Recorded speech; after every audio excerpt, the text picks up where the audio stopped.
new things jump out at you.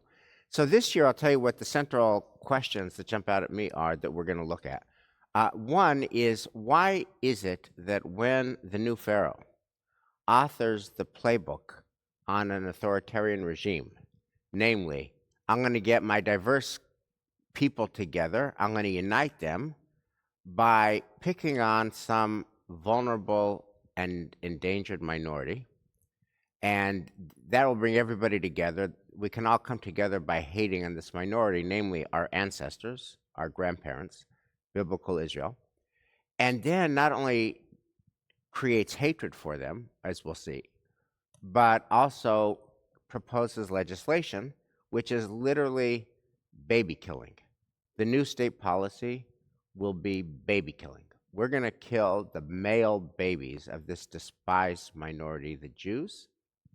And in the entire land of Egypt, there is silence or acquiescence to baby killing, with the sole exception of Shifra and Puah. And so today I want to focus on why the silence of the rest of the country. It's a big country. Why does nobody else say, hey, baby killing, I'm not comfortable with that? What do you have to do to be the two people who stand up and say, no, that's not okay? And what is the message to us today? So let's thank God for the gift of learning Torah together.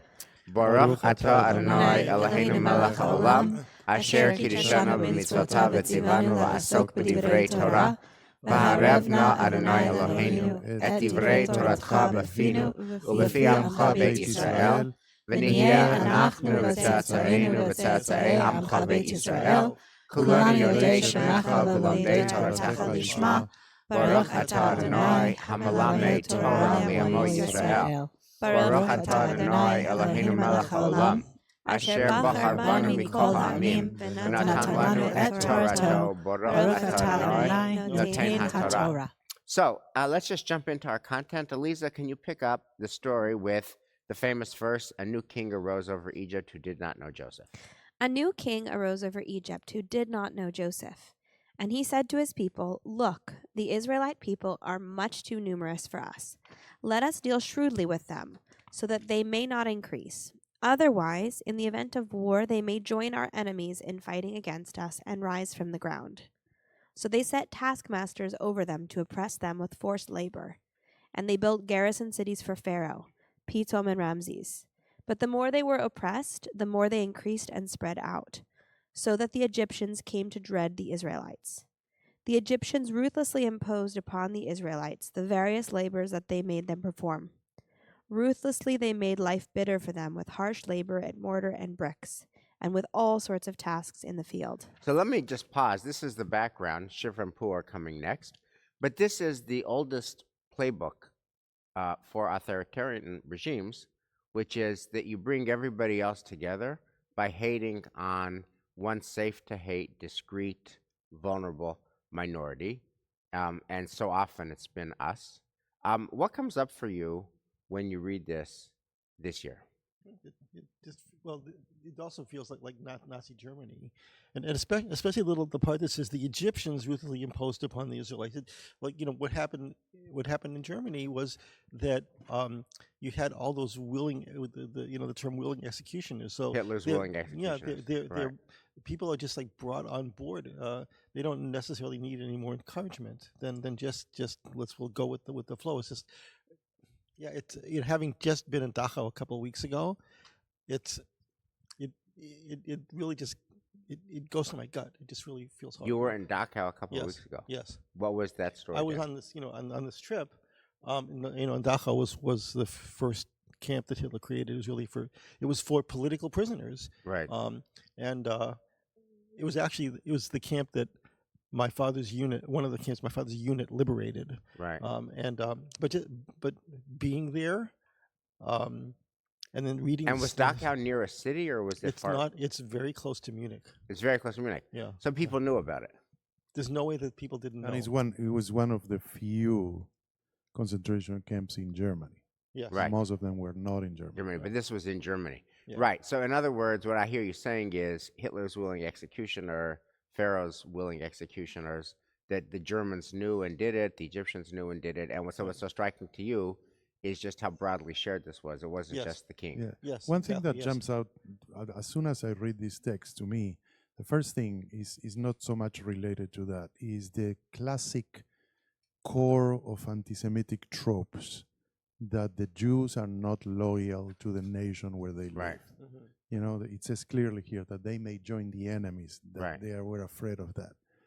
And that, by the way, that trope that we have a minority in our country that's not loyal, that's going to disserve us, that acts contrary to the way real citizens act, that again is as old as the oldest playbook. Yeah. So I don't want to distract too much, but in your intro, you talked about this being a society where a order is given to literally murder babies and only Shifra and Puah respond. Right. And I'm not seeing that entirely borne out in the text, because the text itself Right. speaks about making them suffer harshly with what amounts to slavery, building and building and building Oh, and just building. wait. You wait. No, I know that It- it's coming, but It's I'm not entirely convinced that that order is as well known, at least from the pshat of the text, as all of these orders are, which and they're horrible enough in and of Right. themselves. But when you ask the question, why did only Shifra and Puah respond? Right. I'm not yet Yeah. seeing. So can I just here. say, yes. So the baby killing comes a little bit later, but it's very much like if you've been in Yad Vashem, the topography and geography and architecture of Yad Vashem also gives you a sense of the increasing mayhem and the increasing menace and the increasing murderousness and the increasing danger over time. The legislation, Hitler didn't come in and start with the camps. Hitler came in and started with the language and the demonic and the marginalization and legislation, and zigzagged till he got to the final solution. But and there's a similar kind of the infanticide comes a few verses later. Yeah, sorry to be a nudnik about this, but I wonder whether in the piece where we learn that Shifra and Puah respond, Right.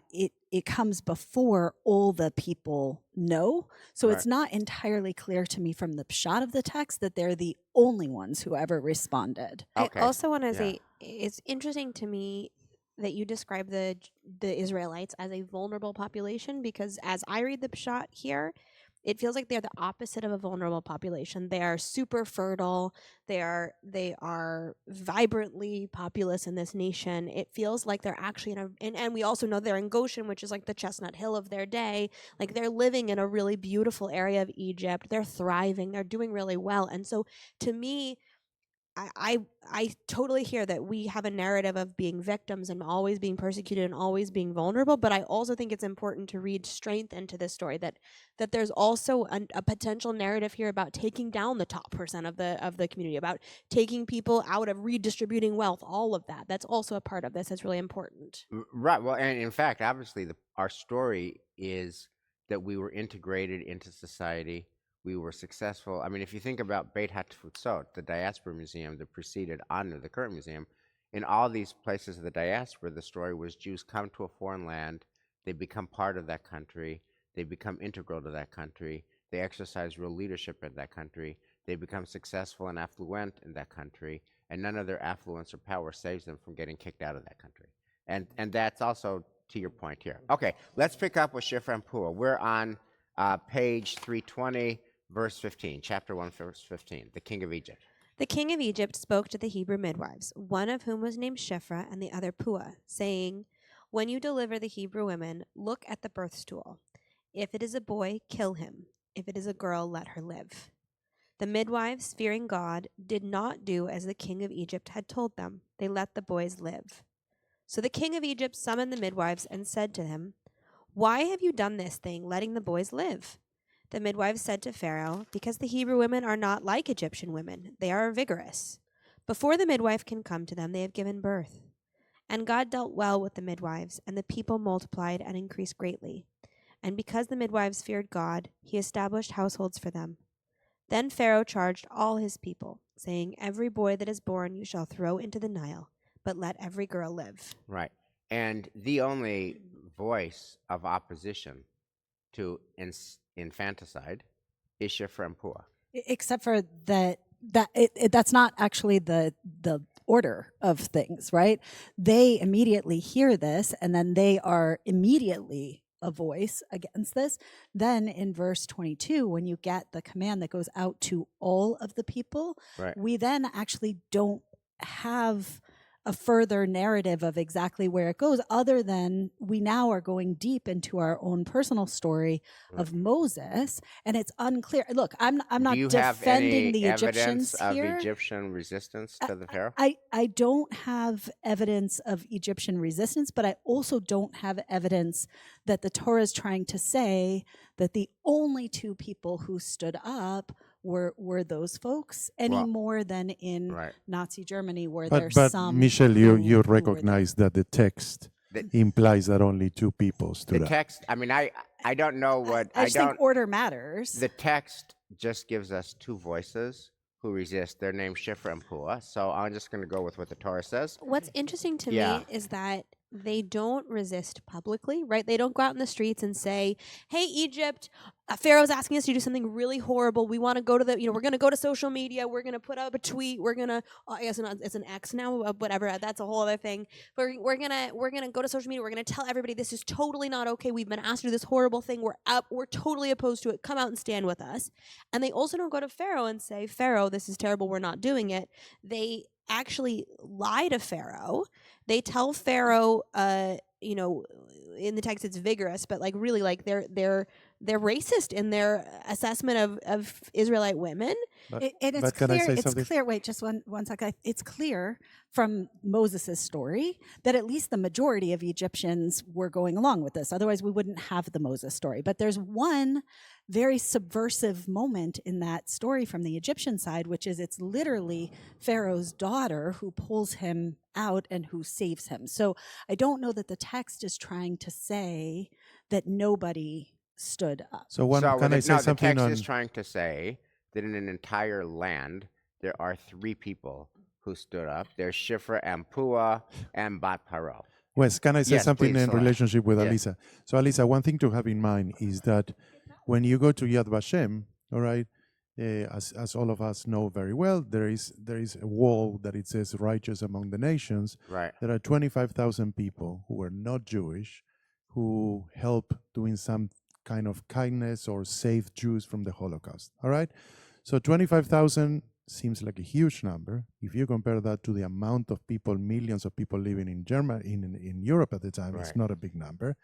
But the majority of them, we hear so many times the cases that they hid the Jews under the basement, or so. To me, it's understandable that they won't go out and do public demonstrations because they were afraid to be killed themselves. Right. For sure. So, but it feels like it's, to me, the pshat of the Torah, that in response to hatred, demonization, marginalization, and legislation that's designed to strip rights, in fact, to strip the ability to live, there are two named people, Shifra and Puah, maybe the daughter of Pharaoh who saved Moses, who are identified as resistance. There's no other evidence of resistance, and all the evidence that we have is that the Israelites are enslaved, and nobody is coming to their rescue. And so the question it raises is a twofold. One, why does nobody else come to their aid? What about everybody else? And number two is, what was it that was special about Shifra and Puah? So I want to pivot to the Ariel Berger book on Elie Wiesel. So this is page 8 of the handout.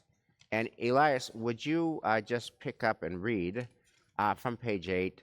He, being Elie Wiesel, had many painful questions to ask. Yes. He had many painful questions to ask, but perhaps the one that drove him to become a teacher was this: why didn't learning and knowledge inoculate the German people against hatred? It was, after all, the most advanced nation on earth, cultured and urban, professing humanistic values that led the efforts to eradicate Wiesel's people. As he later told us in class, One of the darkest days of my life after the war was when I discovered that many of the killers, high-ranking Nazi officials and frontline murderers alike, had advanced university degrees. Many were students and scholars of Goethe and Kant, those great thinkers who explore the concepts of ethics and morality. We have records of SS officers attending church, playing with their children, treating their pets with tenderness, then going off to do terrible work. Right. So I just want to double click on this page. So this is Elie Wiesel's opening lecture every year, and he raises the question, how could ordinary citizens become Hitler's willing executioners? And as fate would have it, I paid a Shiva visit on Carolyn Levy this week, and her mother, Marion Levy, died in her 90s, and there is a photograph at the Shiva of Marion Levy's grandmother and aunt, who are being rounded up in a group of Jews, all of whom are going to go to the camps where they all perish. So Marion Levy's grandmother and aunt are both dead in the camps, and everybody in this picture is dead in the camps. And you see a group of SS officers standing there. And there's this, it's attested that this is a legitimate Nazi photograph. This is found in the camps. It's an attested to Nazi document. So you see both the Jews who are going to die and the Nazis who are watching them. And to them, it's just a day in the office. And what Wiesel is saying is that they were, other than the fact that they're sending Jews off to their death, they go to church and they do Little League and they take care of their pets and they're nice to their kids and they're nice to their parents. How could it be? And so I just wanted to dwell there, because that question, how is it that ordinary citizens, not otherwise cruel, could be nice to their pets and kids and parents and be Hitler's willing executioners or be Pharaoh's willing executioners? Do you understand that?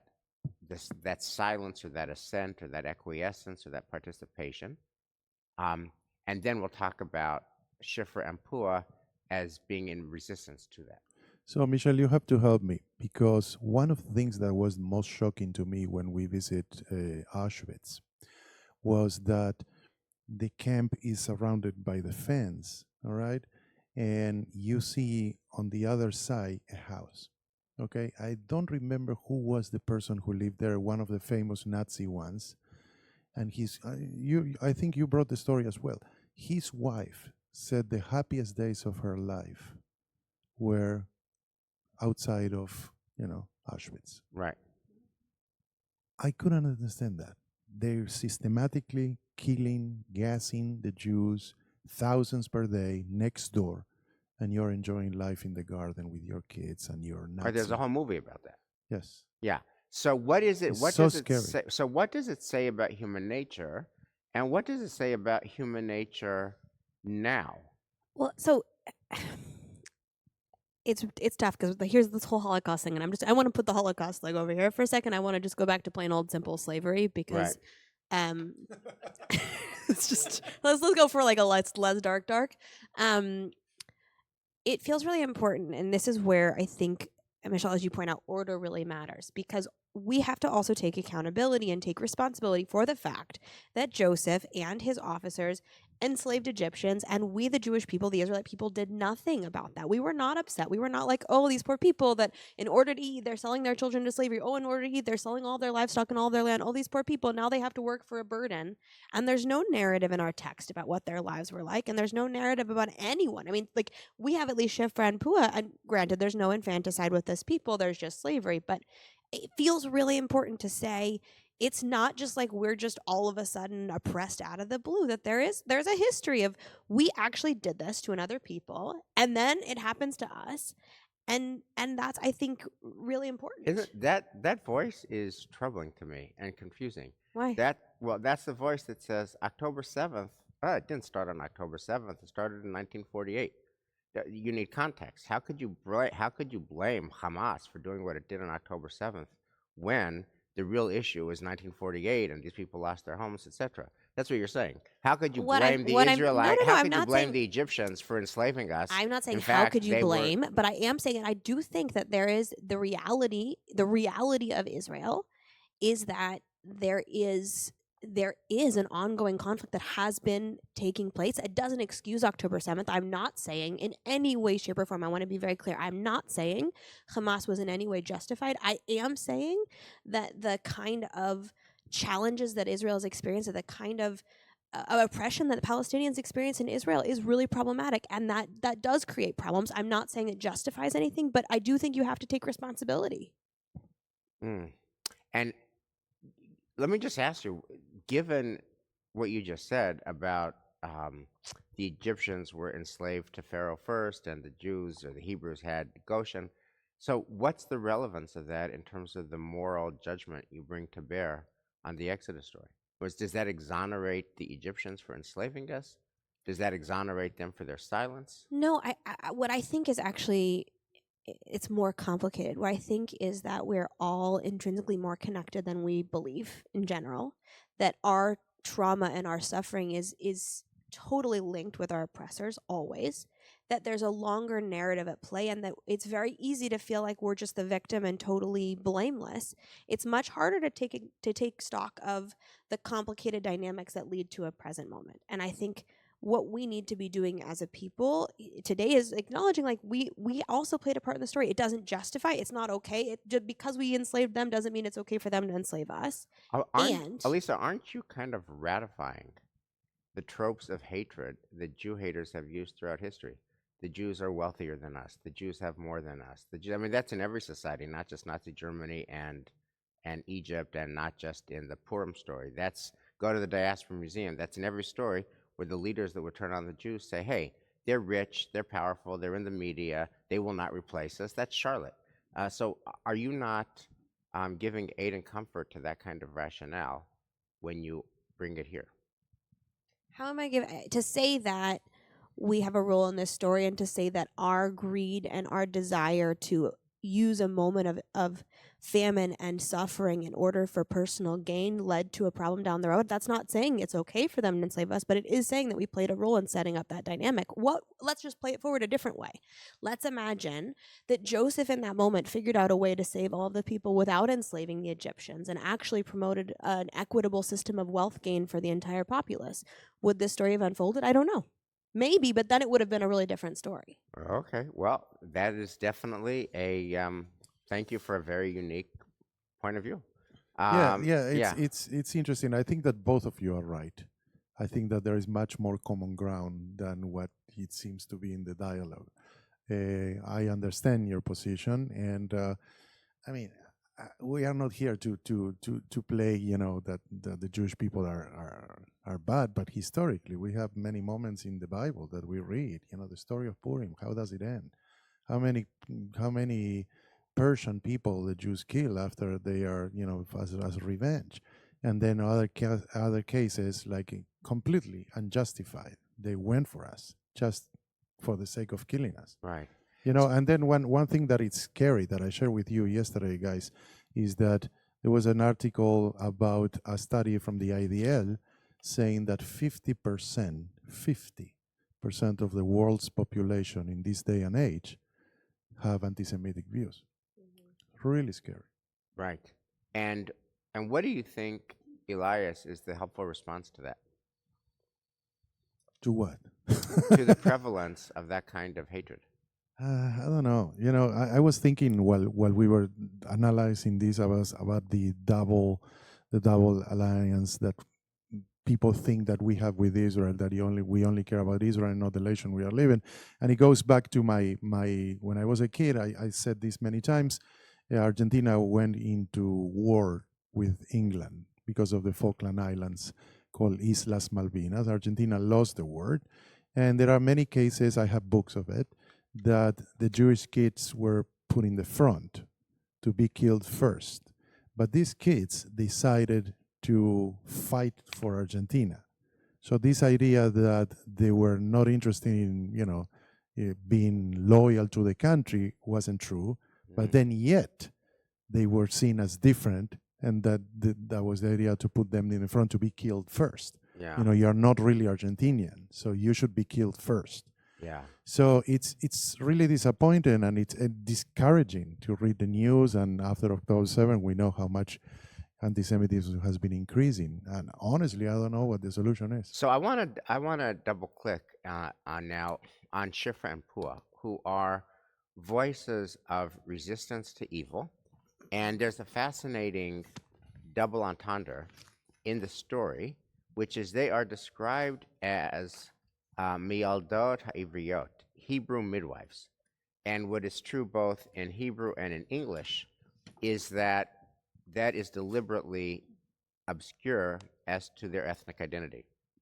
Are they Hebrew women who are catering to their midwives to Hebrew women, or are they Egyptian women who are helping Hebrew women who are pregnant, right? And it could be read either way. It's clear that the pshat is a willed ambiguity, that they are either Hebrew women who are midwives to Hebrews, or they are non-Hebrew women who are midwives to Hebrews. And what's also interesting is that the Talmud and Rashi, with classic rabbinic exegesis, read this as they're Jewish, that they're Yocheved and Miriam. They are Moses' mother and sister, although there's plenty of medieval commentators who say, no, it's ambiguous. But Rashi, citing the Talmud, the classic view is that they're Jewish, that they're related to Moses. But if you read scholars, and I included Nachum Sarna in here, it's pretty clear that it could be either way, and that that's the whole point. It's intended to be open. And we'll close with Judy Klitsner's read in a minute. But what do you make of that willed ambiguity? That are Shifra and Puah Jewish? Are they not Jewish? Are they Hebrew? Are they not Hebrew? Are they Egyptian? Are they not Egyptian? How do you think about this question of their identity? So, a very quick answer for me, responding a little bit about your previous question. I just hope that they were not Jewish. I just hope they were not Jewish, so we can see some light in the world.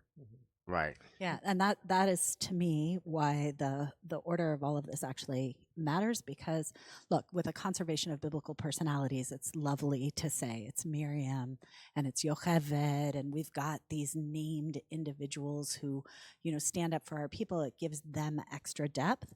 But if they are Shifra and Puah, as they're actually, Egyptians standing up, then they stand for the principle that there are others who are not willing to go along with the will of Pharaoh entirely, and I see them as sort of giving us a little bit of a shadow, or a cloud that we're going to see ahead with Bat Pharaoh, and that there is such a thing as a resistance, that there is such a thing as somebody who would stand with the Jewish people.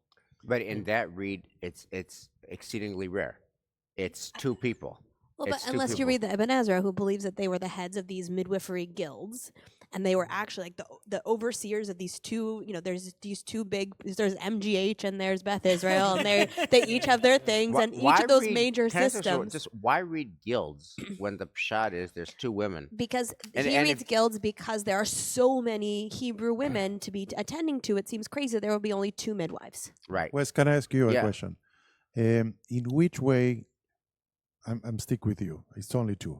All right, sticking with you. No, but for you, doesn't change how you see the story if they were Jewish or not? So I'll tell you. Thank you for the question, Les. I want to just, I want to wrap up by bringing the Torah of Judy Klitsner in a book called Subversive Sequels. It's left. So for all of our friends who are following this at home. I included the Klitsner Torah in her book called Subversive Sequels. It's in the packet, and read it. But let me just summarize it, and then we'll close with this. Here's what she argues, and I think this is one of the most stunning pieces of Torah, just in terms of biblical scholarship, I've ever read. She says there's a pattern in the Tanakh where you have two texts, the first text, and then what she calls the subversive sequel of the second text. And the first text reveals a problem, and the second text, which is not solved, a problem which is not solved. And the second text, which she calls a subversive sequel, is directly linked to it and then comes out differently.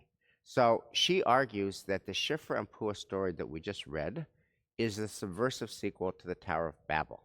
And she points out that Tower of Babel and the Shifra Puah Exodus narrative have a lot in common. They both use the words for bricks and for mortar and for bitumen. They both have this very rare phrase, hava, let us. There's a lot of hava, let us do this, let us do that. The Pharaoh says that, let us deal wisely with that. And the builders of the Tower of Babel are hava, let us build something. And she points out that bitumen, mortar, bricks, and hava, let us, the only stories in the entire Tanakh where all that language is used are these two stories. So it's just clear visual, verbal language that these stories are linked. They're both building projects, right? The Tower of Babel is about building a Tower of Babel, and the Exodus story is about building other buildings, Pitom and Ramses, pyramids. So they're very connected. What she will argue is that in the Tower of Babel, nobody has a name. And there's no names, it's all anonymous, and you have kind of an authoritarian figure saying, I want a big building, I want a name, I want a building, I want fame, and the rest of society cowers, and there's anonymity and silence. And she'll point out, and this is just, if you look at, on page 11, I'll just go through this real quick, in a story that has no names, the very next line is Elet Toldot Shem. This is the generation of shame. And she points out not only is it a genealogy, but it's a genealogy of shame, and shame means name. So this is a genealogy of name. And then what follows is a bunch of names. And what the Torah seems to be saying in the Tower of Babel is where you have an authoritarian regime, such as built the Tower of Babel, what the world needs is the name of somebody who's going to step up and step out and say no. We need resistance, and there was not that in the Tower of Babel story. Judy Klitsner will argue that in the story of Shifra and Puah, you get precisely the response, and that's why she points out, if you look at the Hebrew, it's so powerful.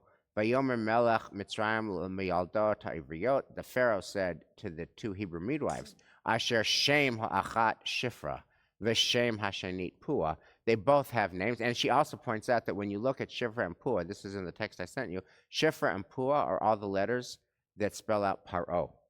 So the name of the one is Shifra, the name of the other is Paro, and together they are a force to counter Pharaoh. And so I'll just read, so then she says that the kind of boundary that you need, I just want to read this, which is, I'm just going to read this real quick. The Babel narrative, as we have seen, contains no names. No figure emerges to rescue the generation from the anonymity that it so craved. Instead, God grants and then exaggerates the people's wish for namelessness by sentencing them to permanent obscurity. The subversive sequel provides a crucial departure from the original text, that's Shifra and Puah. While beginning in much the same way with a list of names and then the disappearance, the Exodus narrative questions the inevitability of its dire conclusions by introducing courageous individuals. The story battles and ultimately defeats the magnetic force of conformity. And then she has the following thing. She says, what is the identity of these Hebrew midwives? And she says that it's obscure and intended to be whether they're Jewish or not. But then she says, more subtly, however, it might be said that no matter what their origins, Hebrew or Egyptian, they were in their essence Ivriot. These courageous women were at odds, like somebody who passes over, who crosses over, the boundary crosser, a boundary challenger. They were in their essence Ivriot, boundary challengers. These courageous women were at odds with their surroundings, much as Abraham and other Ivrim in the Bible were at odds with theirs. As we have seen, the prevailing culture in Egypt imposes conformity among oppressors and oppressed alike. The oppressed are cowed into a state of silent suffering, and the oppressors become gradually inured to the degradation and ultimately to the murder of unwanted foreigners. Midwives stand as Ivriot, steadfastly resisting the corrupt conventions that have taken hold of their society. So, Miyaldot HaIvriot, the Hebrew midwives, she focuses not on Hebrew as Jewish, Ivriot, but Ivriot as boundary crossers. And what really distinguished Shifra and Puah, we don't care if they're Jewish or not Jewish. We care about their moral compass and their courage. They were boundary crossers. So that's a lot of content. But what I want to say is, what was so striking to me about it is, I kind of deeply get the silent Egyptians. They just want to get on with their life. What can I do? I kind of deeply get the Germans who just wanted to get on with their lives. What can I do? I mean, he's Hitler, he's the Nazis. What can I do? Right? And what this text says is what we really need is people who don't go along to get along. What we really need is people to step up and to own their voice and own their name. So I guess I want to wrap up by asking, we're reading this in January of 25. What does this complex of ideas say to you about us now? I want to add one thing actually to this beautiful narrative, which is brought here, which is that this is at the beginning of the second book of the Torah, which is called Shemot. Shemot, and Shemot is really the beginning of the Jewish people as the Israelite people. So that actually even adds another layer to this beautiful reading that's brought here. In terms of nowadays, I think the one thing that we do see is that people are not afraid to stand up and to speak out more so than before. You think they're not afraid? I think people are not afraid. I think there's a lot of people who are. We are not in the same world, Dan. We are not in the same world. I mean, you have the richest people, most powerful people in the world seem very afraid. Mark Zuckerberg seems very afraid. Jeff Bezos seems very afraid. It just feels like as I read the news today, I hear a lot of not Shifra and not Puah. Mark Zuckerberg is not Shifra and not Puah. And Bezos is not Shifra and not Puah. And to be honest, since I just hide away in the Gann Chapel, I'm also not Shifra and not Puah. So to me, Shifra and Puah, their courage is a huge challenge. I also think this is a very helpful story if you're somebody that wants to claim a name as someone who stands up for righteousness and justice, which is it doesn't have to be a big production. You don't have to stand up in the news. You don't have to have big flashy news stories. You don't have to be mobilizing lots of people. There is a way to be super righteous in a quiet and beautiful and comforting way where you just do right by the person in front of you. And in that way, you get your reward. And I think that's just important to her because it can feel overwhelming to say, and I've talked to so many people who feel deeply overwhelmed with the state of the world and feel either a sense of deep personal responsibility or anger directed either globally or more locally that people are not doing more.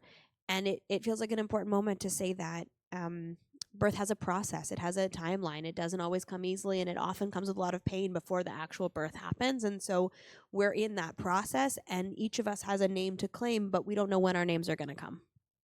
So we talk about this many times, that facts don't matter anymore. And people want to say whatever they want to say. And people are much more vocal now than they were in the past because they have platforms, they have social media, they can do whatever they want to do. So in a day, I mean, a little sarcastic what I'm going to say, but if this will happen today, so many people will say, that's not true. Pharaoh never said to kill the boys. It's just a, conspiracy theory. So it's difficult times to live. I think it's more difficult now to live. To me, this will be a part of our MLK Day weekend. And I think about that in line of the sequence here, because if Shifra and Puah are there and they speak something out into the world, eventually Bat Pharaoh can be there to get the message to be able to lift up the future and create real change. So thank you all. I guess I want to leave with a question. I hate bows and packages that are carefully wrapped with ribbons. The Shifra Puah move is about taking a risk where you don't actually know how it's going to turn out for you. I mean, here they are, the most powerful person in the world. They're resisting directly what he says. And in the end, God takes care of them, but we don't know exactly what happens to them with Pharaoh, etc. And as I read the Shifra and Puah thing, I think about my own existence. It's pretty riskless. I mean, again, I'm at the Minyan morning at 7 and the evening Minyan at 7:30, and here at Gann Chapel, and I don't really get out into the world much. And to me, the resonance of Shifra and Puah, and thank you, Michelle, that we're reading it on MLK weekend, is what risks are you prepared to take to assert a moral claim? Shifra and Puah. Shabbat Shalom. That's all. Mishkoach.